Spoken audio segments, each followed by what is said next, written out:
szigma és a végbelet. A végbélnek a zónája egyébként itt található a belső boka környékén, és az mindkét lábon kivetül.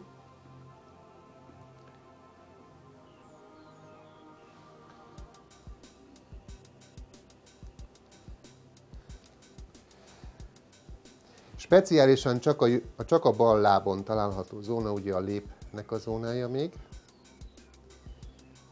A hasnyálmirigynek a zónája, bár egy kicsit áthúzódik a jobb lábra is. De ezeket a szerveket ritkán masszírozzuk külön.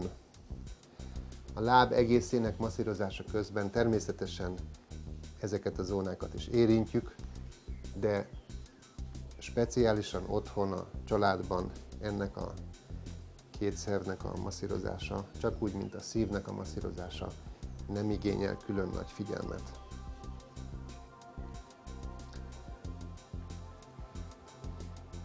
Amennyiben csak a bal láb masszírozására koncentrálunk, akkor követjük az előző eljárást, és a jobb lábat kicsit bebugyoláljuk, hogy az ne fázzon meg.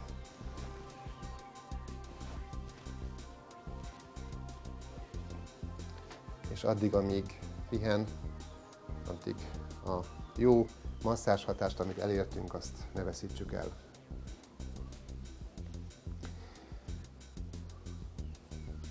A reflexzónákról összességében ezeket szerettem volna elmondani, és egy külön fejezetben még szólok majd a legfontosabb problémákról, amelyeket kezelhetünk odahaza.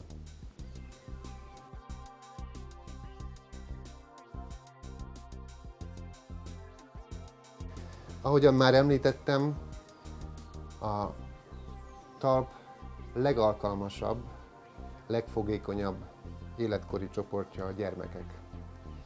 Gyerekeknél nagyon gyakori a hasfájás. Egy kicsi gyerek szinte mindenre hasfájással reagál, és a hasi fájdalmat azt talpmasszázsal nagyon jól lehet szüntetni.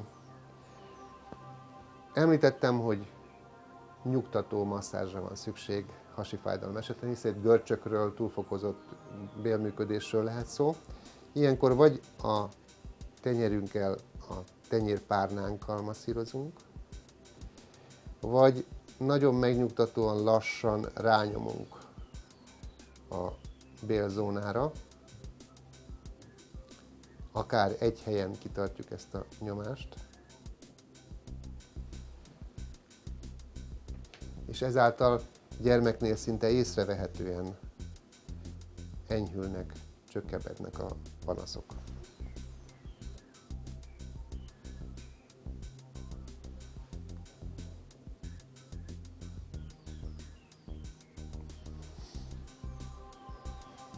Következő fontos témakör a húgyúti rendszernek a gyulladása.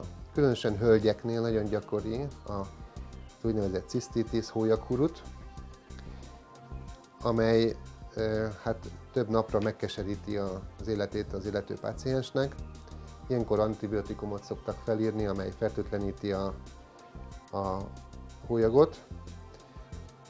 Nagyon jól segíthetjük az alaposabb tisztulást, a vese, a húgyvezető, illetve a hólyag masszírozásával. Ezt mind a két lábon megtesszük. Tehát a vesét serkentjük arra, hogy alaposabb salakkiválasztás történjen, és nagyobb mennyiségű folyadék távozzon. És a húgyvezető, illetve a hólyag tisztulását segítjük a masszázs segítségével. Ez szintén látható, érezhető, kiegészítő kezelésként javulást tud elérni az adott probléma kezelésében. Következő, amire szeretném felhívni a figyelmet, szintén hölgyeknél maradva, a menstruációs fájdalmak. A hölgyek egy része nagyon érzékenyen és több napig szenved, érzékenyen reagál és több napig szenved a menstruációs fájdalmaktól. Az ő jelentős részüknél csupán a talpmasszázsal lehet jelentős javulást elérni. A masszázs helye a belső bokák környéke, és innen egy függőleges vonal mentén a lábszár masszírozása. Még jobb, hogyha a két oldalon egyszerre nyomjuk, masszírozzuk, és a teljes tenyerünket és tenyérpárnáinkat is felhasználjuk ehhez a masszázshoz. Ennek intenzív masszírozásra van szüksége, általában mindig nagyon fájdalmas ez a zóna, hogyha a menstruációs fájdalomról van szó. És rendszeresen vissza kell erre a masszázsra térni, akár naponta többször is. A következő probléma, amit megemlíteni szeretnék, az a légúti hurut, illetve az aszmatikus fájdalmak. Asztma esetén, akik erre hajlamosak, egy speciális keresztfogást lehet alkalmazni. Ez így néz ki. Tehát mindkét oldalon rányomunk a légcső mindkét oldalára, tehát a lábháton és a talpi oldalon egyszerre, és ezt erőteljesen megnyomjuk mindkét oldalon. És ezáltal hirtelen oldódnak azok a sima izomgörcsök, amelyek a fulladásnak az egyik okozói. Ugye a fulladás 3 ok miatt következik be: a nagyobb nyák elválasztás, a sima izmok görcse és a nyálkahártyának a megduzzadása miatt. Ebből a sima izomgörcs, hogyha enyhül, és ezt el tudjuk érni a talpmasszázs segítségével, ezzel a fogással, amit mutattam, akkor az jelentősen csökkenti a fulladásérzést. A következő probléma az epehólyag görcse, ami szintén gyakori. Nem csak epekő esetén alakul ki, hanem epehólyag gyulladás, rossz renyhe epeműködés esetén ugyancsak. Ilyenkor a talp, a jobb talp epehólyagnak megfelelő pontján, illetve a hát, lábhát annak megfelelő vetületén kell a masszást végezni. Intenzív rányomással, kitartott nyomással, illetve erőteljes masszázsal.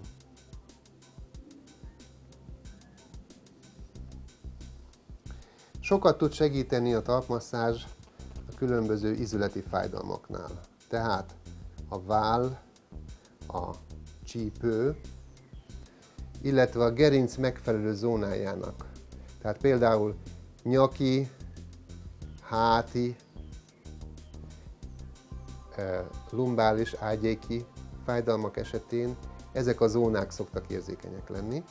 Olyan pontosan ki lehet számolni, hogy szinte a csigolyának a pontos számát is meg lehet mondani a talpon lévő fájdalmaknak a helyéből. Tehát a nyaki zónát például nagyon jól lehet kezelni itt a nagylábújnak a tövénél, a háti zónát itt a lábközépcsontnak megfelelő területen, illetve az ágyék és az alsó háti szakaszt pedig itt a talp alsó részén. Bármennyire hihetetlen is, természetesen a fogfájásnak nem a talpmasszázs a megoldása, hanem a fogorvos, aki annak okát meg tudja szüntetni, de előfordulhat olyan szituáció, hogy holnap reggel tudok csak fogorvoshoz menni, és ma este fáj a fogam. Ilyen esetekben fog pontos helyének a meghatározása után a talpon az adott zóna nyomása úgy szintén jó hatású lehet a fájdalom csökkentésében.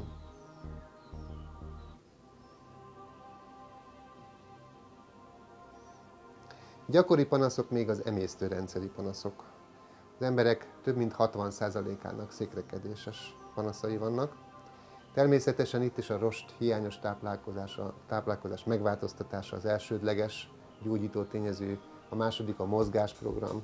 Aki többet mozog, annak a székrekedés ellenyészően csökken.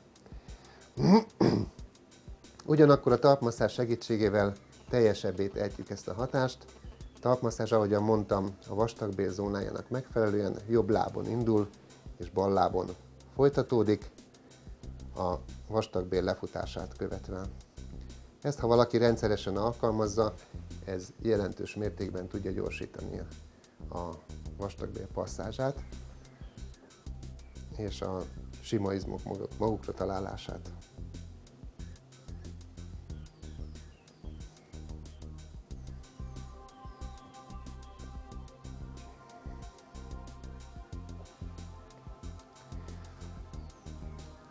Befejezésül talán néhány érdekességet még elmondok. Kneipp-Pater egy Wörischhofenben, Bad Wörischhofenben, Németország egyik kis falujában élő pap volt az 1800-as évek második felében és az 1900-as évek elején élt. És ő csodás gyógyító hírében állt, mert a hideg vízzel gyógyította a különböző betegségeket, amelyeket 30 évi saját magán végzett kezelések után alkalmazott másokon is. Az ő gyógymódjának egyik fontos része volt az úgynevezett harmatos fűben járás. A harmatos fűben járás az valóban harmatot jelent. Nyári tiszta fűvön a harmatcseppek egészen másként viselkednek, mint például, hogyha lelocsoljuk a füvet. A harmatcseppeknek elektromos töltésük van, és ezek az elektromos töltések képesek a bőrön keresztül még egy plusz jó gyógyhatást kifejteni.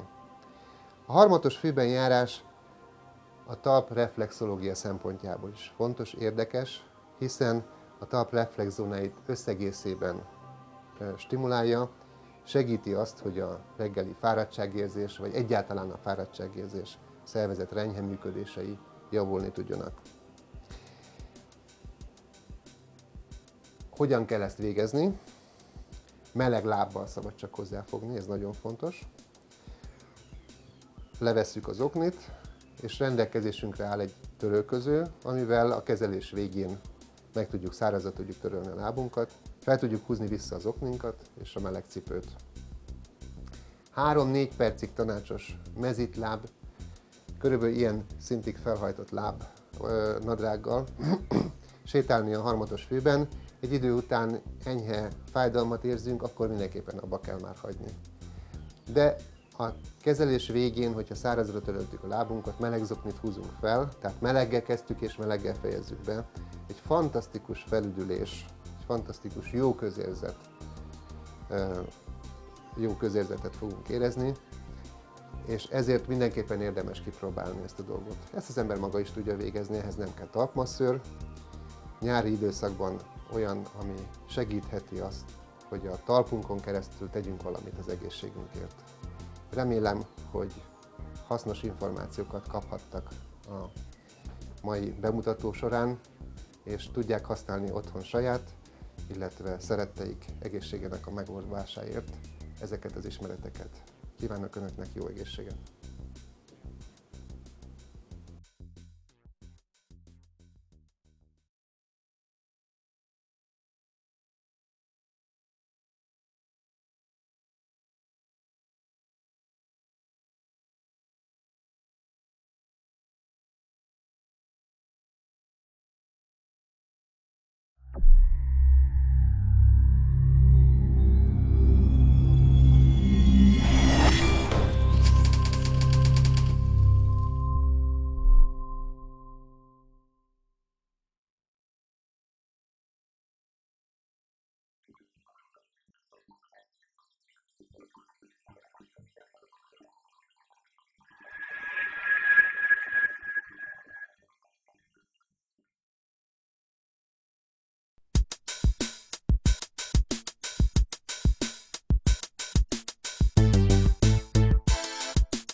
اللي كنت فيهم حر، اللي كنت فيهم حر، فرفر على الهوى يطير وتعشش في الشجر، وتعشش في الشجر. تغني تتفكر الايام اللي كنت فيهم حر، اللي كنت فيهم حر، فرفر على الهوى يطير وتعشش في الشجر، وتعشش في الشجر. ملينا ربي الحنين خفك من دوك الجنحين، مين راد